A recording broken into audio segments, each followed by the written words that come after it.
Alors dans cette vidéo, nous allons voir comment équilibrer l'équation d'une réaction chimique. Dans cette vidéo, nous allons voir des cas simples qu'on avait vus dans le cours, qui sont les cas les plus fréquents, ceux qu'on rencontrera le plus souvent dans l'exercice, dans les contrôles ou au bac, donc avec des méthodes plutôt simples. On verra des méthodes plus compliquées dans une autre vidéo, notamment l'utilisation des systèmes mathématiques pour trouver comment équilibrer l'équation chimique, comment trouver les coefficients stoichiométriques de l'équation, puisque l'idée, ça va être quand on a une équation de trouver les coefficients devant chacune des molécules ou chacun des atomes, des ions ou autres. Alors, le premier exemple est le suivant, C3H8 plus O2 donne CO2 plus H2O, qui est en fait l'équation de combustion du C3H8 dans l'oxygène, c'est-à-dire le dioxygène de l'air, puisque dès qu'on a une combustion, c'est l'élément, la molécule qui réagit avec le dioxygène pour donner du dioxyde de carbone, la fumée, et H2O, la vapeur d'eau. Donc ça c'est juste une petite parenthèse, quand on nous parle de combustion, c'est souvent ce type d'équation. Alors l'idée est la suivante, c'est que on va équilibrer chacun des atomes présents dans l'équation. Donc là on voit qu'on a du carbone, de l'hydrogène et de l'oxygène. Et on va les équilibrer dans un certain ordre. Alors déjà on peut regarder ce qu'on équilibre en dernier. Ce qu'on va équilibrer en dernier, c'est les atomes qui sont ce que j'appelle isolés ou tout seuls, c'est-à-dire les atomes ou les molécules qui sont constituées d'un seul type d'atome. Ici par exemple O2, le dioxygène, n'est constitué que d'oxygène, alors que le CO2 ici est constitué de carbone et d'oxygène, tout comme ici H2O est constitué d'hydrogène et d'oxygène.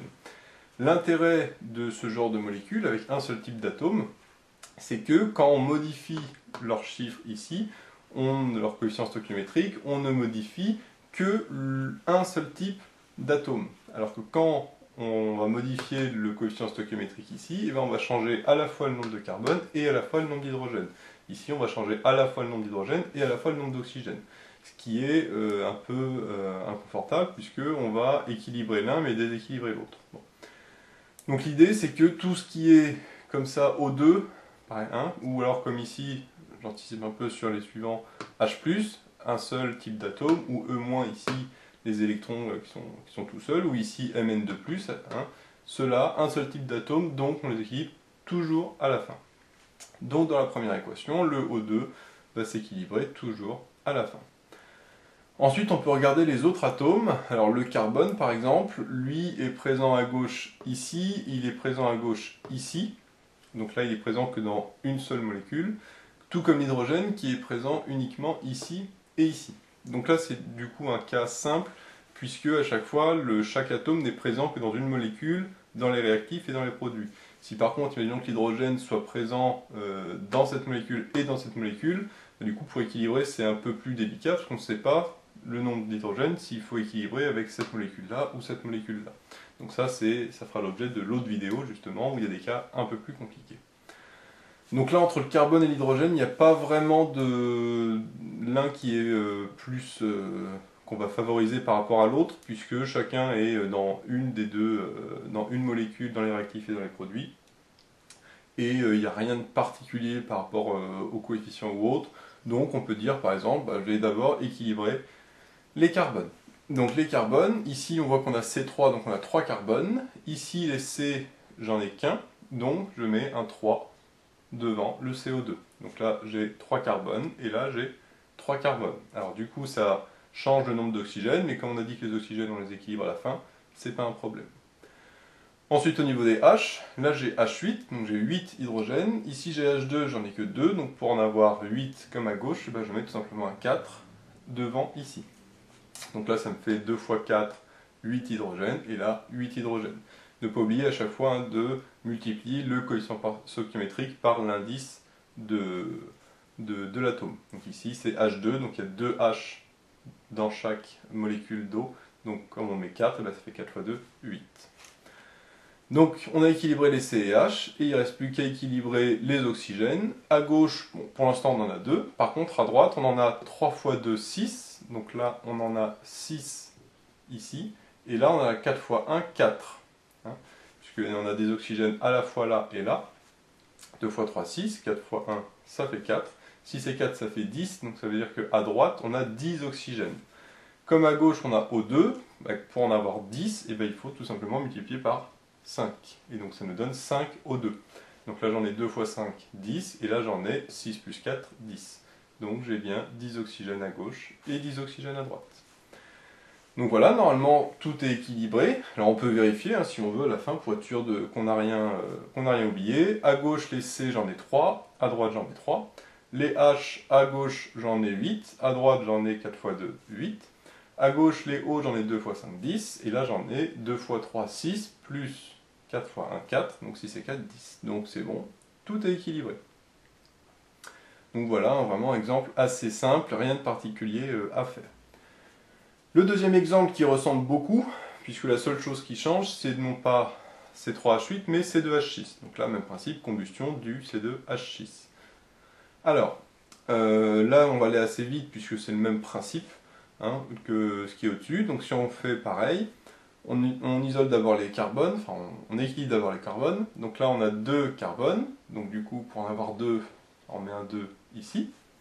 Au niveau des oxygènes, ici on en a 6, des hydrogènes, pardon, ici j'en ai 6, 6 fois 1, 6. Donc là, comme j'ai H2, pour en avoir 6, il faut que je multiplie par 3. 2 fois 3, 6, avec 6, c'est bien équilibré. Maintenant au niveau des oxygènes, comme tout à l'heure, ici j'en ai 2 fois 2, c'est-à-dire 4, et ici j'en ai 3 fois 1, c'est-à-dire 3. Donc en tout j'ai 7 oxygènes. Donc à droite j'ai 7 O, 4 plus 3 ça fait 7. Donc j'ai 7 oxygènes. Donc à droite, à gauche, il m'en faut 7. Alors le problème, c'est que là, j'ai O2. Donc comment, avec O2, je vais avoir 7 oxygènes? Parce que là, le problème, c'est que ça tombe pas pile, puisque tout à l'heure, pour en avoir 10, je faisais 2 fois 5, parce que 10 c'est pair, donc c'est pas un souci. Par contre, ici, dès que je mets un chiffre ici, ça va être 2 fois ce chiffre-là. Et 2 fois combien égale 7? Et bien 2 fois, tout simplement, 7 demi. Voilà. Puisque si je fais 7 demi fois 2, 7 demi fois 2, ça fait 7. Donc j'ai 7 oxygènes à droite, et donc j'ai bien 7 oxygènes à gauche, puisque 7 demi fois 2, ça fait 7. Donc là, la petite différence par rapport au-dessus, c'est qu'on a une fraction du coup. On a ici un coefficient stoichiométrique qui est égal à 7 demi, c'est-à-dire j'ai 3,5 molécules d'oxygène. Bon, c'est un petit peu ennuyé dans le sens où les coefficients stoichiométriques sont généralement des entiers. Alors c'est pas faux d'écrire 7 demi, de l'écrire comme ça, parce que là c'est bien équilibré, on peut vérifier, il y a bien 2 carbones, 6 atomes d'hydrogène et 7 atomes d'oxygène à gauche et à droite. Mais 7 demi c'est toujours ennuyeux, et puis après pour les calculs, dans le tableau d'avancement et autres, c'est pas forcément très pratique. Donc la petite astuce pour se débarrasser de cette fraction, c'est tout simplement de tout multiplier, les réactifs et les produits, par le dénominateur, c'est-à-dire 2. Parce que comment je fais pour me débarrasser de la fraction 7 demi? Et je multiplie tout simplement par 2, comme ça 7 demi fois 2, ça me fera 7. Donc là, si je fais fois 2, attention, il faut que je multiplie tout par 2, les réactifs et les produits. Donc le C2H6, ça devient 2 C2H6, je multiplie par 2. Ici, 7 demi fois 2, ça devient 7, 7 dioxygène. Ici, fois 2, donc ça donne 4 CO2, 2 fois 2. Et là, 3 fois 2, 6, donc ça nous donne 6 H2O. Et donc voilà, maintenant j'ai une équation qui est normalement équilibrée, mais avec, cette fois-ci, des coefficients qui sont des entiers et non plus une fraction, comme ici. Alors si on veut, on peut revérifier que c'est bien équilibré, au cas où on se serait trompé. Donc au niveau des carbones, on a 2 fois 2, 4. Là j'en ai 4 aussi. Au niveau des hydrogènes, j'en ai 2 fois 6, 12. À droite, les hydrogènes, j'en ai 6 fois 2, 12 aussi. Donc ça c'est bon. Les oxygènes, 7 fois 2, 14. Et là j'en ai 2 fois 4, 8. 6 fois 1, 6. Et 6 et 8, ça fait 14. Donc tout est bien équilibré. Et là, au moins, j'ai pas de problème de fraction. Donc voilà, ça c'est la petite différence, petite utilité par rapport à la première, c'est que en équilibrant la technique comme on a fait, on trouve une fraction. Alors c'est pas grave, on multiplie tout par le dénominateur, et à ce moment-là, on retrouve des entiers. Alors si on avait 7 tiers, bien sûr, on aurait multiplié par 3 pour annuler le dénominateur, le 3 au dénominateur. Si on avait eu 7 cinquièmes, on aurait multiplié par 5, etc., etc. Dernier exemple, MnO4- plus H+, plus des électrons donne Mn2+, plus H2O. Alors c'est un exemple assez classique, parce que c'est une réaction d'oxydoréduction avec des échanges d'électrons, le couple MnO4- Mn2+, qu'on verra plus en détail dans le chapitre sur l'oxydoréduction. C'est un exemple assez classique qu'on peut limite apprendre par cœur, parce que ça se retrouve assez souvent, et c'est pas forcément ce qu'il y a de plus simple à retenir, donc voilà, rien n'empêche de l'apprendre par cœur, mais on va voir un petit peu comment se débrouiller avec ça. Donc d'après le même principe qu'on a vu avant, on regarde les atomes qui sont isolés, ou les molécules composées d'un seul atome. Ici on a le H+, donc qui est composé que d'un seul atome d'hydrogène. Le plus, qui est plus, 2+, 3+, ça n'a aucune importance. Ici l'électron E- est également tout seul, donc là celui-là on le fera également à la fin. Et enfin le Mn2+, lui également tout seul, un seul atome de Mn, de manganèse. Le fait qu'il y ait 2+, ou 3+, ça n'a aucune importance. Qu'est-ce qui reste d'autre? Il reste les oxygènes. Les oxygènes ici, qui est là et là, donc qui eux par contre ne sont pas tout seuls.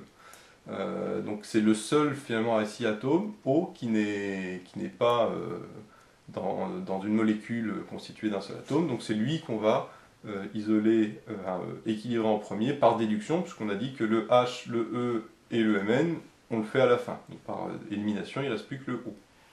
Donc à gauche, on a O4, c'est-à-dire 4 atomes d'oxygène. Donc là, il nous en faut 4, c'est-à-dire qu'on va mettre 4 H2O. Ensuite, il faut équilibrer, par exemple, les H. Alors les H, 2 fois 4, ça fait 8. Donc j'en ai 8 dans les produits, il m'en faut 8 dans les réactifs. Donc je mets tout simplement un 8 devant le H+, comme ça j'ai 8H. Au niveau du Mn, le Mn, ici j'en ai un, ici j'en ai un aussi. Du coup, j'ai pas besoin d'y toucher. Et j'équilibre à la fin les électrons. Les électrons, on voit que à droite, il faut regarder le nombre de charges. À droite, j'ai 2+. J'ai Mn2+, j'en ai qu'un, donc ça fait 2+. À gauche, qu'est-ce que j'ai? J'ai 8+, d'accord? Et 1 moins ici, donc ça fait 8+, moins 1. D'accord? Et 8 moins 1, donc ça fait 7+. Donc à gauche, pour l'instant, j'ai 7+. Et moi, je veux 2+ en tout, parce que comme j'ai 2+ à droite, il me faut 2+ à gauche. Donc comment à partir de 7+ arriver à 2+? Et bien, il faut tout simplement que je fasse 5-, c'est-à-dire que je fasse moins 5. C'est-à-dire qu'il me faut 5 charges négatives, et ces 5 charges négatives, ça va être forcément les électrons. Et donc voilà, normalement, c'est bien équilibré. Alors on peut, comme d'habitude, vérifier que les équations sont bien équilibrées à la fin, quand on pense avoir terminé. Les Mn, 1 à gauche, 1 à droite. Les O, là j'en ai 4, 4 fois 1, 4. 8H, 4 fois 2, 8H. Et au niveau des charges, là j'ai 8+, là j'ai 1 moins et 5 moins, donc ça me fait 6 moins. 8+, et 6 moins, ça me fait 2+, et à droite j'ai 2+, tout est bien équilibré. Donc voilà, là, comme on a vu, ici on fait d'abord le O, et après il y avait le H, le E et le Mn à faire à la fin. Sachant que les électrons sont toujours à faire à la fin, puisque les électrons apparaissent généralement dans que les produits ou que les réactifs. Donc c'est pas quand on équilibre les électrons, c'est pas les électrons qui sont importants, c'est le nombre de charges. En fait, les électrons sont uniquement ici pour équilibrer la charge. Or la charge se fait toujours quand on a équilibré à la fin avec déjà les nombres d'atomes autres qui sont déjà équilibrés. Parce que si on équilibre par exemple les électrons dès le début, on voit de toute façon que ce n'est pas possible puisqu'on n'a pas suffisamment de charge plus par rapport à la droite. Donc toujours les atomes en premier et les électrons toujours à la fin, ou en tout cas des charges électrons ou protons ou autres. Du moment que c'est que des charges élémentaires, des neutrons, des protons, etc. À ce moment-là, on les équilibre toujours à la fin. Donc voilà un peu des petits exemples simples pour équilibrer les réactions. On trouve assez souvent ce genre de technique. Il n'y a pas besoin de prendre des techniques compliquées comme des systèmes ou autres qu'on va voir dans d'autres vidéos, sauf quand on a vraiment des cas plus compliqués qui nécessitent de mettre en œuvre certaines techniques plus élaborées. Donc voilà, j'espère que cette vidéo vous sera utile. N'hésitez pas à vous abonner pour être au courant des nouvelles vidéos qui sortiront. J'ai mis le lien vers l'énoncé de l'exercice dans la description avec d'autres exercices sur l'équilibre des réactions chimiques. J'ai également mis le lien vers la page Tipeee où vous pouvez soutenir Méthode Physique. Et moi je vous dis à bientôt pour une nouvelle vidéo.